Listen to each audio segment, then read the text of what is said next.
Okay, let's unpack this. I'm going to be honest with you right out of the gate. Usually, when we pick up a source specifically about holiness or, morality, I have a very strong urge to just put it back down. Hmm. I expect a lecture. I expect a list of rules. You know the drill. Do this. Don't do that. Try harder. Be a better person. It's the standard checklist, right? For being a respectable human being, we all sort of have that list in our heads. Exactly. And it's comforting in a weird way because at least you know the score. But then we got this text, the architecture of undivided perception, and the very first premise, it completely threw me. It says flat out, holiness is not better behavior. It really stops you in your tracks, doesn't it? It goes against pretty much everything we're taught socially, culturally, even How religiously. do you think? We almost instinctively equate being holy or spiritual with being good, meaning, Well, following the rules perfectly. right. If I see someone following all the rules, never messing up, never losing their temper, paying their taxes early, I think, wow, they've really got it together. That is a holy person. Yeah. But this source is saying, no, look closer. It's suggesting that you can have perfect, behavior flawless, A+ conduct and have absolutely zero holiness. Which is a terrifying thought for those of us who like to get A's. Ideally, yes. Yes. So that is our mission for this deep dive. We are going to figure out if holiness isn't about being good, what on earth is it? Because if we aren't supposed to be good, I'm not sure what the goal is anymore. Well, that is where things get fascinating. The source gives us a definition that has nothing to do with conduct or rule following. It defines holiness as undivided perception. Undivided perception. I love how abstract that sounds initially, but as you read on, it gets incredibly concrete. It feels almost optical, like it's about eyesight, not action. It is about eyesight in a way. But before we can really grasp what that means, we have to talk about the alternative. The source spends a lot of time defining what it calls moral systems. Yeah. And it's not exactly a compliment. No, it is not. And look, usually when we talk about morality, we think of it as the bedrock of civilization. It's what keeps us from, eating each other. True. And the text isn't arguing for anarchy, but it is very precise about what moral systems are. It calls them mechanisms for regulation. Regulation. Yeah. That feels very administrative. Yeah. Like HR for the soul. It is administrative. The text says moral systems are designed to regulate action. They define what should be done and what shouldn't be done.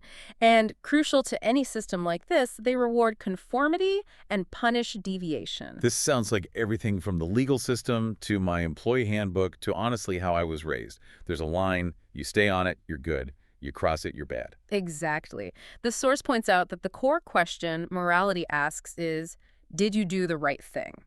Which seems like a perfectly reasonable question. If I hire a contractor, I want to know if they did the right thing. If I'm voting, I want to know if the candidate did the right thing. For social order, it's a necessary question.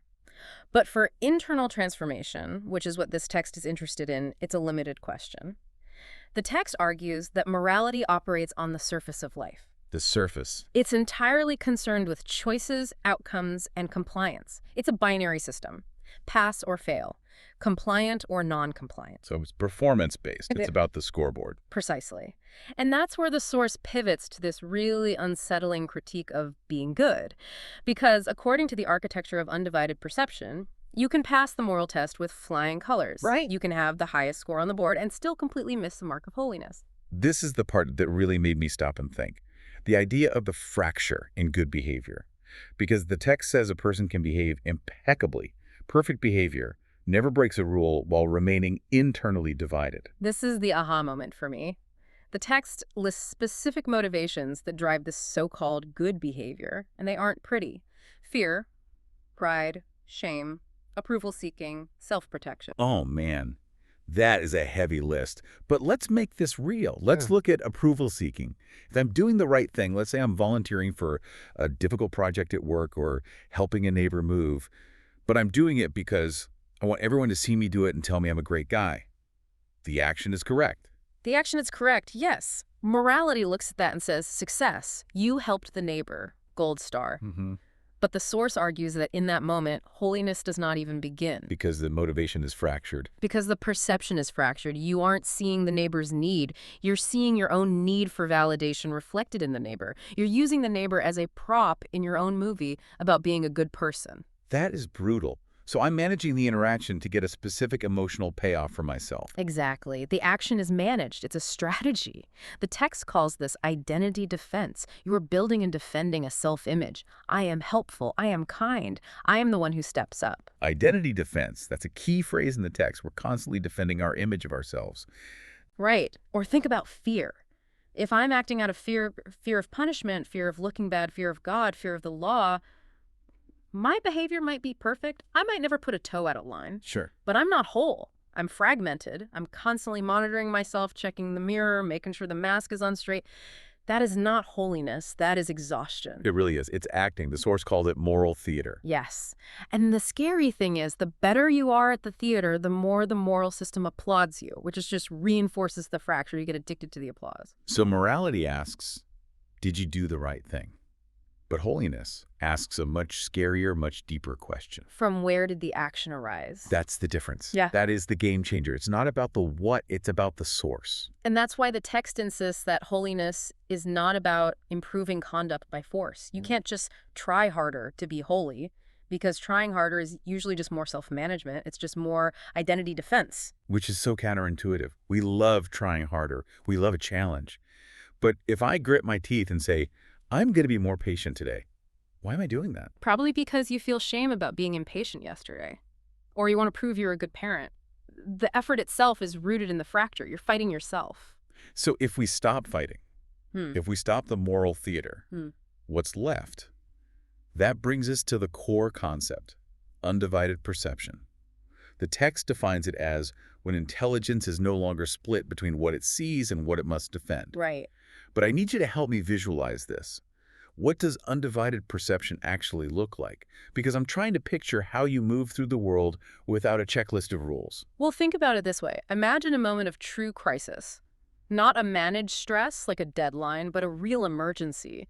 You see a child wandering into traffic. Okay. Heart rate goes up just thinking about it. In that split second, do you stop and think, I should be a hero here? Do you consult a rule book? Do you think, what will people say if I don't move? No, you just run. You grab the kid. You don't think at all. Exactly. The filter drops. There is no you thinking about you. There is only the child, the danger, and the necessary action. That is a flash of undivided perception.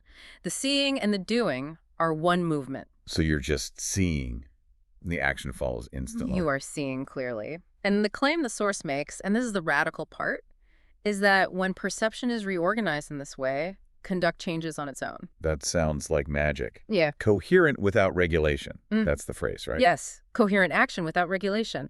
It means you don't need a rule telling you not to be cruel, because if you truly deeply see the reality of the other person, if you have undivided perception of them, cruelty simply doesn't arise. So you don't have to restrain yourself from being mean. The impulse isn't there. That's a huge shift. We usually think of a moral person as someone who has a beast inside them but keeps it on a tight leash. Like, I really want to scream at you, but I won't because it's wrong. That's the moralist. They are constantly restraining the beast. The holy person, in this specific definition, doesn't have the beast on the leash. They have dissolved the anger because they see the situation clearly. They understand why the other person is acting that way. There is no identity getting offended. Okay, let me try to use an analogy here. It's like the difference between driving, because you memorized a list, check mirror, hands at 10 and 2, watch speed limit, versus when you've been driving for 20 years and you just flow with the traffic. You aren't checking a list, you're just responding to reality. That's a good start, but push it deeper. Imagine you're with a friend who is hurting. If you're operating from a moral system, you might be thinking, what is the correct thing to say here? What is the good friend script? I shouldn't be awkward. You're managing the interaction. Yeah, I'm worried about my performance as a friend. Did I say the right thing? Right. But if you have undivided perception, you aren't thinking about you at all. You aren't defending your image. You just see your friend's pain. And the response, the hug, the silence, the words arises naturally from that connection. It's not forced. It's coherent. Now, here's where the plot twists. You would think, if this is true, if there are people who operate like this, who just naturally do the good thing without needing rules, society would love them. You'd think moral people would be like, hey, we're on the same team. You're like the ultimate version of us. But the text says, no, actually they clash. It says holiness is deeply unsettling to moral systems. Why? If the output is good, why does the system care? Because moral systems rely on visible compliance. They trust the rules. They trust consistency. They want to see the work. They want to know that you are struggling just like everyone else. And holiness doesn't show its work. Holiness looks indifferent to the performance. It doesn't advertise itself. It doesn't perform righteousness. And because it doesn't care about the rules of the game, only the truth of the situation, it becomes disruptive. The source gives 3 specific examples of this disruption that I found really powerful. It mentions saints.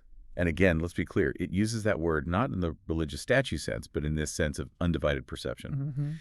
It says, saints disturb moral communities because, well, let's look at the first one. They forgive when punishment is expected. This is a huge one. In a moral system, there is a transaction. It's an economy. You did bad, you get punished. That is justice. That is the rule. When someone steps in and forgives outside of that transaction, it feels unfair to the moralist. It breaks the system. It feels like cheating. Wait, he didn't pay for what he did. Yeah. I pay when I mess up. Exactly. I suffered for my mistakes. Why doesn't he?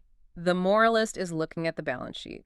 The holy person is looking at the human being. They see the suffering that caused the bad behavior in the first place, and they realize that adding punishment often just adds more noise. They aren't interested in balancing the books. They are interested in healing the fracture. It bypasses the economy of justice. That drives people crazy. Okay, here's the second one. They remain silent where outrage is demanded. Oh, that is so relevant today. I mean, look at social media. There is a moral demand to perform anger. Yes, if something bad happens in the news, you have to post about it. If you aren't outraged, you're complicit. You have to signal where you stand. Silence is violence, right? That's the slogan. And look, in some contexts, activism is absolutely needed. But the moral system often demands outrage as a proof of membership. Show us you are one of the good ones by screaming at the bad ones. I mean, if you don't scream. You are viewed with suspicion. Don't you care? But the person with undivided perception might see the complexity or the tragedy or simply realize that adding more noise doesn't heal anything. So they stay silent. And that silence drives the moralist crazy because it refuses to participate in the theater. It looks like apathy to the moralist, but it's actually a refusal to validate the game. Precisely. They aren't playing for the audience. And then the third one, which I think is arguably the hardest for us to swallow. They refuse to justify themselves when justification would secure approval. This goes back to identity defense. A moral person wants to be seen as moral. If they are accused, they defend. No, I had good intentions. Look at my track record. Of course. If someone accuses me of something, my immediate knee-jerk reaction is to explain why I'm innocent. You misunderstood me. I'm one of the good guys. You want to restore your image. You want to get back to good standing in the system. But the holy person, the person with undivided perception, doesn't have an identity to defend. They just take the heat. If they're misunderstood, they accept the reality of being misunderstood. They don't need your approval to be whole. That is incredibly liberating, but also terrifying. It's like free falling without a parachute. It is terrifying to the ego, because the ego survives on approval and correctness. To let go of the need to be right is a kind of death. But the source says this isn't because these saints reject morality, but because morality is no longer their organizing principle. Holiness reorganizes being, not conduct. That's the line. And when being is reorganized, the conduct follows. But it's natural conduct. It's not managed, defended, or owned. It's just happening. So if we accept this premise, that holiness is this state of undivided perception, this lack of identity defense, the big question, the million-dollar question is, how do we get it? And the source is, well, it's a bit of a killjoy here. It is. It's not the answer most people want. I was looking for the 5 steps to undivided perception. Me too. I wanted the workbook. But it says holiness cannot be taught as a code. It can't be taught because it's not information transfer. It's a state of being. You can't memorize your way to it. And then it delivers the hammer blow. It is not achieved by effort. This is the hardest pill to swallow for high achievers. We want to work for it. We want the spiritual workout plan. If I meditate for an hour a day, will I get there? But the text says it is not proven by virtue and not maintained by vigilance. Not maintained by vigilance. That's the one that gets me. I feel like my entire attempt at being a decent person is just constant vigilance. Don't say the wrong thing. Don't be selfish. Watch out for that bias. That vigilance is the split in action. That is the division. The watcher and the watched. You are policing yourself. The source argues that holiness appears only when that fracture is gone. So it's not an addition. We aren't adding holiness to our resume. No, it's a subtraction. The final definition the text gives is beautiful and stark. It is what remains when division ends. What remains when division ends. So the implication is that this clarity is already there. It's the baseline. It seems to be saying that we are naturally whole, but we have buried that wholeness under layers of defense mechanisms. It's like we're trying to build a skyscraper of virtue, but the text says we should just be cleaning the window. That's a great analogy. Think of a window covered in grime. The grime of your fears, your need for approval, your constant self-narrative. You don't need to create the view outside. You don't need to paint a landscape on the glass. The view is already there. You just need to stop painting over the glass. And notice you don't clean the window by adding more paint. You clean it by removing what's blocking the light. Exactly. This is why the text focuses so much on identity defense. That is the grime. Every time you defend your image, you add a layer of dirt. It's funny, we started this deep dive thinking we were going to learn about the difference between good and holy, and we ended up realizing that trying to be good might actually be the obstacle. It's the ultimate paradox. The harder you try to look good, the less whole you are. So what does this mean for you listening to this right now? It's easy to hear this and think, okay, great philosophy, very deep, but how does it land on a Tuesday morning at the office? We can't just go live in a cave and stop trying. No, and the text doesn't ask us to, but I think it invites us to a very specific kind of pause. The text challenges us to catch ourselves in the act of identity defense. Can you give us an example? Sure. Let's say you send an email and you don't get a reply immediately. You start to feel that little tightening in your chest. Are they ignoring me? Did I say something wrong? Do they not respect me? The narrative starts spinning. The me is under attack. Right. Now, the moralist in you might say, I should be patient. Patience is a virtue. So you suppress the annoyance and wait. That's good behavior. But it's fractured. You're seething inside. It is. Undivided perception would be to stop and look at that tightening, to ask, what am I defending here? And you realize, oh, I'm defending my image of being important. I'm defending my need to be prioritized. And when you see that When you see the mechanism of your own ego, the annoyance often just evaporates. You don't have to try to be patient. You just see the truth, that their silence probably has nothing to do with you, and the reaction drops. It's about checking your motivation in real time. Am I apologizing because I'm actually sorry or because I want to stop feeling awkward? Am I posting this photo because I want to share a moment or because I want people to envy my life? Am I agreeing with you because I think you're right or because I'm afraid of conflict? Precisely. Those are the moments where the fracture lives. And the text suggests that if we can just start seeing those moments, not judging them, not fixing them, just seeing them, the division starts to heal. It's much less about doing good and much more about seeing true. And the irony, of course, is that the person who sees true ends up doing the most good. But they don't take credit for it because to them it was the only obvious thing to do. It flows. It's coherent. It flows. This has been a fascinating look at the architecture of undivided perception.